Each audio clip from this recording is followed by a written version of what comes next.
बिस्मिल्लाहिर्रहमानिर्रहीम। Dear viewers, Rana Sohail global पस के साथ टोरंटो से हाजिर खिदमत। आज का मौजूद बहस वही कि जनाब जस्टिस याहिया अफरीदी, और ये जस्टिस याहिया अफरीदी बनना था या जस्टिस अमीनुद्दीन खान ने बनना था।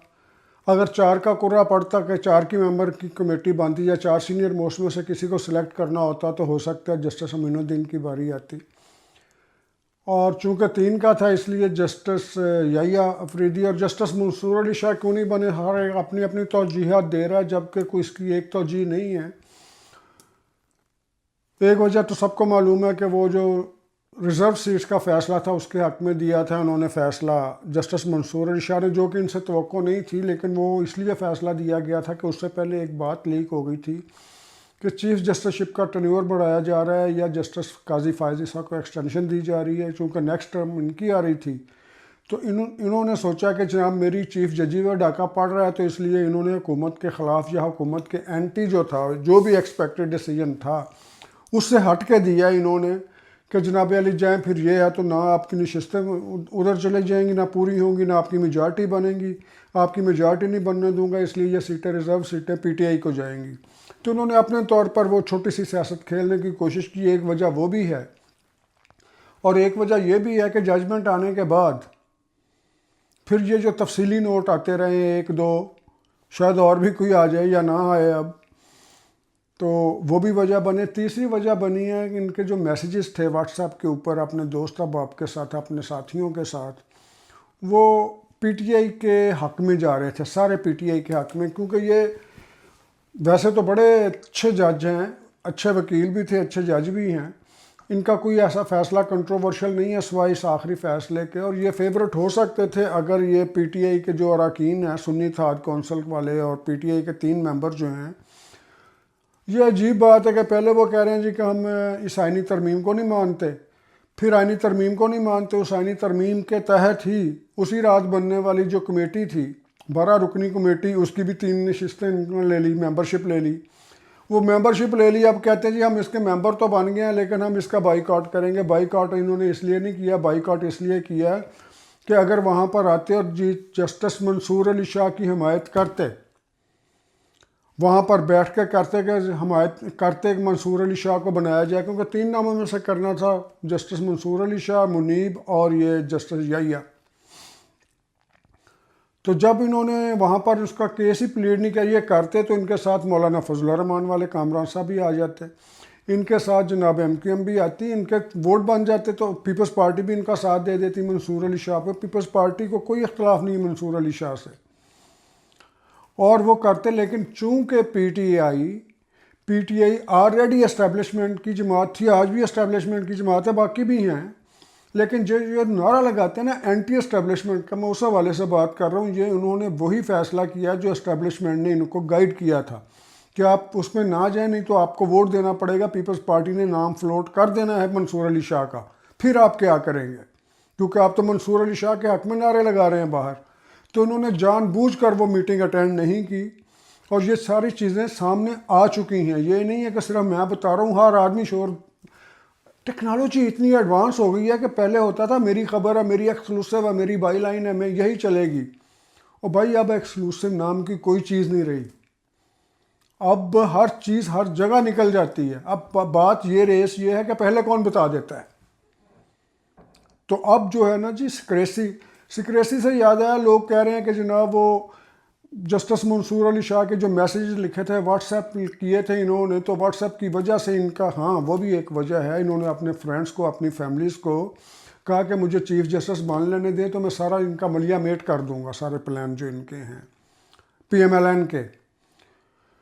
तो वो मैसेज भी आए, और ज़ाहिर है कि ये जो उनकी कॉल्स ट्रेस होती हैं, उनके मैसेजेस ट्रेस पूरी दुनिया में होते हैं। ये अगर कोई कहता नहीं होते तो गलत बयानी करता है, पूरी दुनिया में होते हैं। और हर आदमी के क्या, मेरे और आपके भी होते हैं। ये जो हाथ में हमने पकड़े ना छोटे छोटे सेल फोन, ये सारा कुछ हमारा ट्रेस कर रहे हैं। मैं क्या बोल रहा हूँ, क्या बात कर रहा हूँ, किसके साथ क्या बात कर रहा हूँ।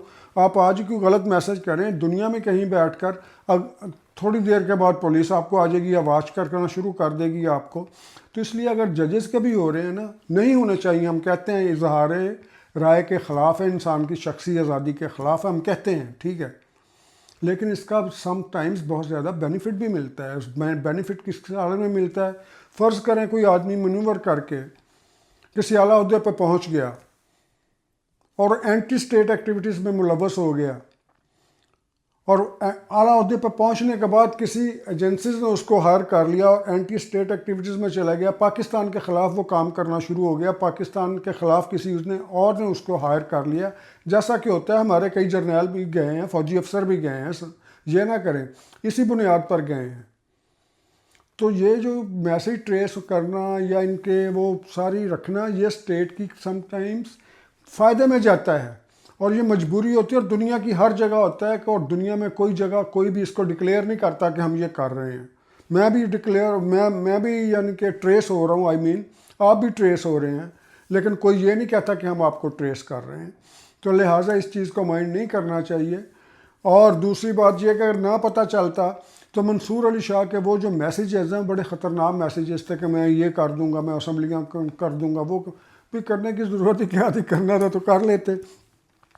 अब ये दो बातें हो गई, एक तो मंसूर अली शाह यहिया साहब की, तीसरा जनाब ये है कि अब वो जो बन रहा है बेंच, आइनी बेंच की सरबराही कौन करेगा? जस्टिस अमीनुद्दीन करेंगे, और उसमें शामिल कौन होंगे? मंदो खेल भी उसमें होंगे, और आइनी बेंच के अंदर जो है सारी आइनी पटिशन्स वहाँ ट्रांसफ़र हो जाएंगी।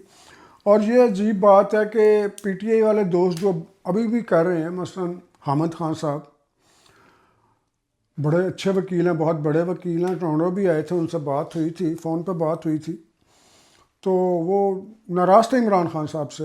ये पिछली स्नो की बात है, अभी तो फिर स्नो शुरू होने वाली है। तो मैंने कहा जी आप तो नाराज़ से कह रहे हैं यार, he is in a hot water so he needs me so I am going back. तो वो उनकी हेल्प आउट करने चले गए, इतने शरीफ भले मानस इंसान हैं। और वो जनाब ठीक है, वो किसी और पर्पज़ के लिए गए थे कि जनाब कोई मुल्क का भला होगा, वो चीज़ें नहीं है, लेकिन दूसरी तरफ से तो कोई चीज़ नहीं है ना। हामिद खान साहब ने फरमाया कि जनाब हम एहतजाज करेंगे कोई एहतजाज नज़र नहीं आया खान साहब, क्योंकि आपके सुप्रीम कोर्ट बार के भी इलेक्शन आ रहे हैं, बाकी बार्स के भी इलेक्शन होने हैं। शायद आपने पॉलिटिकल एडवांटेज लेने के लिए बार इलेक्शंस के पॉलिटिकल एडवांटेज, क्योंकि बार की सियासत डिफरेंट है, मुल्क की सियासत से डिफरेंट है बार की सियासत।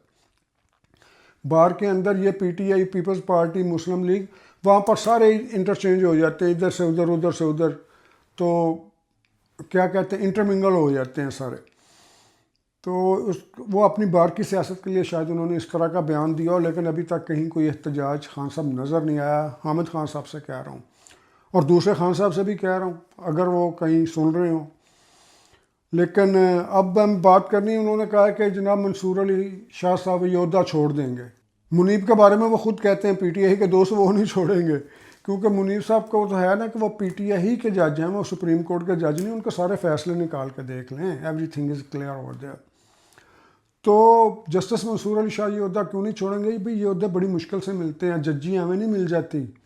अगर मिल जाए फिर जज्जी का जिसको चस्का पड़ जाए ना कि जनाब फ्लैग जा रहा है, प्रोटोकॉल जा रहा है और लाइटें बंद हैं, आप जा रहे हैं अथॉरिटी से, पैसे की ज़रूरत नहीं है ना मंसूर अली शाह को ना बाकी जजेस को। पैसा इनके पास ऑलरेडी बहुत है, अथॉरिटी चाहिए, वो जाहो जलाल वक़ार चाहिए, वो नहीं मिलता। ये छोड़ने को कौन नहीं तैयार। और ठीक है, लोग अपनी तौजीहात डिफरेंट देते हैं, तो ये जज्जी छोड़ने को कौन नहीं तैयार, ना ही मंसूर अली शाह साहब छोड़ेंगे। और उसकी वजह भी यही है। बाकी जो लोग कहते हैं ना कि हम ईंट से ईंट बजा देंगे, तो मैं नहीं समझता ईंट से ईंट ये बजा सकते हैं। अगर किसी ने बहुत ही ज़्यादा शौक़ पूरा करना है ना, जो मौजूदा हालात को देखते हुए, मेरी पाकिस्तान में एक बहुत बड़े जूरिस्ट से बात हो रही थी 10 मिनट पहले, प्रोग्राम से 10 मिनट पहले, तो मैंने कहा जी वो कह रहे हैं कि ईंट से ईंट बुझा देंगे। तो वो मुझे कहने लगे कि हाँ, अगर किसी को शौक़ है तो वो 2 ईंटें हाथ में पकड़ ले, घर पे जाके यूँ बुझाए, और तो हमें कोई ईंट से ईंट बजती नज़र नहीं आ रही। अगर आपको कहीं पर नज़र आए तो ज़रूर बताइएगा। इसके साथ ही इजाज़त दीजिए। अल्लाह हाफ़िज़।